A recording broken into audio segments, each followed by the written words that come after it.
Salut à tous, on se retrouve pour une nouvelle vidéo que j'avais trop hâte de filmer. Mais du coup je me présente, moi c'est Jade, je suis actuellement en année de césure, du coup c'est pour ça. J'ai fait plein de vidéos sur ce même thème, enfin j'en ai fait une autre, mais il y en a une qui sort mercredi sur le même thème. Du coup n'hésite pas à t'abonner si tu veux en apprendre plus. Cette grande histoire de l'année de césure commence surtout par mon année de terminale. Donc la situation initiale, elle commence en février où j'avais vraiment un sentiment de couler. On avait une charge incroyable de boulot. Et puis j'entendais tout le temps les classements des prépas, le stress des gens qui me demandaient est-ce que tu penses que je vais être acceptée de là. Enfin bref, on discutait beaucoup de tout ça et on se rend pas compte mais c'est très pesant. Et puis il y avait une certaine compétition. Parce qu'il faut savoir que pour Parcoursup, c'est le classement qui compte. Si tu veux faire des prépas, des choses très sélectives, donc ils cherchent à savoir combien tu es dans la classe. Et moi, vraiment, j'ai pas du tout supporté cette ambiance-là. Ça a été très dur. Du coup, je me suis posé des questions pour savoir si la prépa c'était vraiment pour moi. Est-ce que je voulais faire ça dans le futur, Parcoursup, même de l'éco. Est-ce que je voulais faire de l'éco? Parce que j'ai jamais fait de l'éco. Enfin, à part en seconde, mais je sais pas si c'était vraiment de l'éco. Est-ce que je voulais faire une licence, vraiment? Du coup, j'avais vraiment l'impression de couler et j'aurais voulu être une baleine. Et en fait, c'est un premier élément déclencheur et le deuxième qui a tout déclenché, c'est mon père qui a eu une proposition d'embauche en Colombie. Ça, pour la probabilité que ça vous arrive dans la vie est très faible. Et ma première réaction face à ça, c'est de me refermer sur moi, de ne pas vouloir y aller, tout simplement parce que moi je comprenais pas pourquoi j'avais autant travaillé. Je restais un peu dans mon parcours d'excellence française, un peu élitiste, enfin n'importe quoi. Je pensais pas vraiment à moi là. Je suis fière d'avoir changé. Du coup, moi, ce que je voulais faire, c'est s'ils partaient en Colombie, moi je restais en France. De toute façon, j'étais majeure et j'allais faire une prépa dans le Nord chez mes grands-parents. De la lumière, c'est l'élément sauveteur. C'est ma maman qui a contacté une conseillère d'orientation et qui m'a parlé de l'année de césure, de l'Angleterre, comment c'était valorisé, mais aussi en Parcoursup.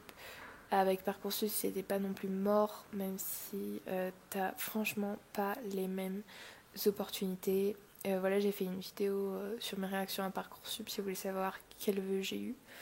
Mais c'était plutôt des vœux sympas. Et du coup, après, on a fait toute la candidature en anglais avec les référents, les lettres de motivation. Il fallait le rendre en janvier et j'ai été acceptée à l'Aufbau en Politics and Economics.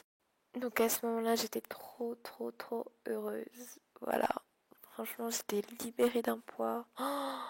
Vous pouvez pas imaginer. Après, sur Parcoursup, du coup, j'avais quand même Parcoursup en plan B. J'ai eu une licence éco-info à tous et j'avais eu quelques prépas, mais ça, j'ai direct supprimé parce que ils prennent pas l'année de césure. Et finalement, j'ai supprimé ma place à Toulouse. Après, j'ai extrêmement travaillé mon bac S, spé maths, parce que pour l'Angleterre, c'est ce qu'il fallait. Il fallait que j'ai la mention très bien. Enfin, c'est ce que ma prof avait prédit. Donc ça, franchement, si vous voulez en savoir plus, je vous dirai. Mais du coup, j'ai vraiment travaillé. Et en attendant les résultats, je suis allée bronzer avec mes amis en Italie. Et on a passé de trop bons moments dans notre petite Airbnb. Après, j'ai eu la mention très bien avec 17 de moyenne. Et du coup, là-bas, j'étais encore en Italie. C'était trop cool. Donc ça, c'est mon mois de juillet. Pendant mon mois de juillet aussi, j'ai dit au revoir à ma maison. On a fait les cartons. C'était la canicule, donc ça a été pas mal pénible. Il y avait des travaux aussi pour les futurs locataires. Et on a tous pris l'avion pour Bogota. Du coup, en août, j'arrive, je crois, le 2-3 août. Le temps que ça arrive en bateau, on découvre la Colombie, on voyage avec mes parents. Donc là, vous pouvez voir nos petites photos. On a fait un trek, on est allé à la plage. C'était trop bien. En septembre, je me suis lancée sur l'espagnol. Jade en espagnol, c'est radé. Voilà, je me suis mis à apprendre l'espagnol parce que je parlais pas un mot. J'avais fait allemand, les bonnes idées, mais je suis quand même contente parce que du coup, je parle. Enfin, on va dire, je comprends 4 langues au moins. Mais l'allemand, il faudrait que je m'y remette. Du coup, j'apprends des cours en ligne sur Coursera. Il y a ma grand-mère qui vient et ma maman part en France Après, il y a le service civique. En fait, j'avais envoyé mon CV et une lettre de motivation pour un projet sur Bogota même, mais il a été refusé parce qu'il fallait faire une formation obligatoire en France. Mais c'est pas grave, enfin, j'ai fait un fast time. Il m'a parlé d'une association franco-colombienne pour pas que je sois trop perdue au début. Mais il fallait d'abord que j'apprenne l'espagnol avant de me lancer là-dedans. Puis là, septembre, c'est un moment dur où je me posais pas mal de questions. Qu'est-ce que je faisais là? J'ai l'impression de perdre mon temps. Du coup, comme j'avais des sentiments, j'ai fait plein de trucs. J'ai recommencé le piano, la danse, à dessiner. En octobre, alors je suis jamais satisfaite de ce que j'ai.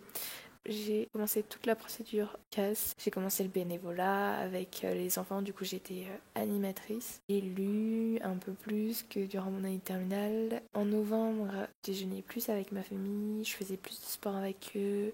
Je regardais des films par moi-même. J'essayais de me forger une petite culture. Mon espagnol s'améliorait. Je me lançais au yoga. Et novembre, décembre, ça a été 3 semaines intenses, 3 semaines de vacances à l'association. C'était génial. Et après, directement après ça, je suis partie au Pérou pour Noël. Du coup, j'étais au Pérou, on a vu le Machu Picchu, Cusco, enfin, waouh, c'était dingue. Et en décembre, j'ai aussi eu la réponse de McGuild et j'ai commencé à planifier mon été avec mes amis qui allaient venir en Colombie et on allait passer un mois en Colombie. Bien sûr, avec le coronavirus, ça ne s'est pas fait, mais franchement, ce n'est que partie remise. Si les frontières avaient ouvertes et qu'il aurait fallu porter un masque, enfin peut-être l'année prochaine il faudra porter un masque, mais ça n'aurait été pas la même chose. Janvier-février, j'ai commencé un semestre à l'université en ingénierie des systèmes pour avoir un peu un nouveau skill, savoir coder un peu. Et du coup, comme ça, j'ai pu discuter avec des jeunes de mon âge colombiens qui m'ont fait découvrir la Colombie. J'ai continué le bénévolat, j'allais 2 jours par semaine au bénévolat et 3 jours à l'université. J'ai mis à la couture, j'ai cousu une robe et un pantalon, ce qui prend du temps. J'ai passé l'IELTS et on a passé une semaine au Pérou avec ma mère et mon frère. En mars, il y a eu le coronavirus, mais entre-temps, j'étais acceptée à UCL, donc j'étais trop heureuse à lire, à continuer le yoga, à faire du basket, des cours en ligne, la fac, bref, plein de choses. Et le coronavirus, j'ai quand même passé pour cet été, on va dire 6 mois. On les prend en compte à partir du moment où je peux communiquer en espagnol, c'est-à-dire septembre, octobre jusqu'à mars, donc 6-7 mois. 7 mois intenses où je me suis direct lancée dans les projets et je suis vraiment contente de cette année de césure. N'hésitez pas à me dire si cette vidéo vous a plu, si ça vous a donné des idées. Même pour moi, c'est une vidéo sympa à faire, de raconter tout ce qu'on a fait et je suis vraiment contente d'avoir fait ce choix. J'ai vraiment changé, hein, parce que maintenant, quand je pense à ça, à cette opportunité que j'ai eue, qui est unique et à la façon dont j'ai réagi quand je l'ai apprise, je me suis dit, j'ai grandi quand même. J'ai grandi un peu. Voilà. Bisous. Merci d'avoir regardé la vidéo. Ciao.